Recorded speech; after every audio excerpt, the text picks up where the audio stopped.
Today I'm going to help you fix your audition pack. You're welcome.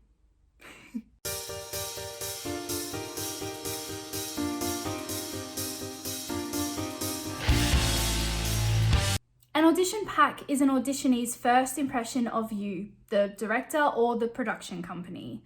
So you're going to want to make it a good one. Let me give you some tips that are going to help you get the most out of your audition pack.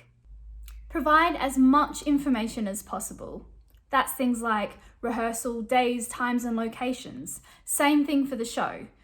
Also, do you have any extra requirements for the production week? It's good to outline everything in your audition pack, because if you cast people and they don't know, you may end up having cast members having to drop out of the show. Include your directorial vision. Basically, let them know what you're looking for in the audition process, whether it's for the whole show or for specific characters. Giving your auditionees a really clear idea of what you're looking for is extremely helpful. Actually, thank you to Jen for that suggestion, because I have used that in my most recent audition pack, and I'm looking forward to seeing how it impacts my audition process. If you're asking for a specific song in a musical, you should be providing at least the backing track, if not also the sheet music. Do you want them singing it in 50 different keys?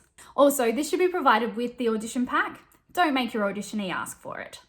Provide your cold reads in your audition pack, making them warm reads. It's time to stop missing out on fantastic actors because they're not quick readers. Maybe they've got dyslexia or some sort of learning difference.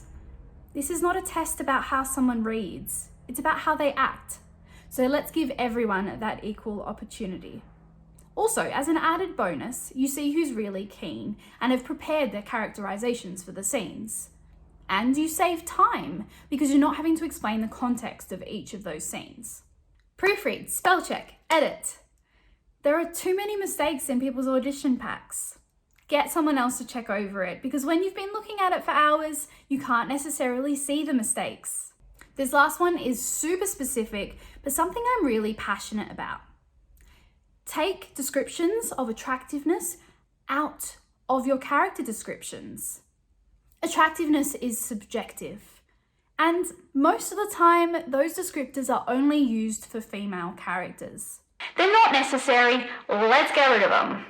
Thanks for joining me back in my classroom on music and theatre education. I'm Miss Ezzy, and until next time, keep on that theatre adventure.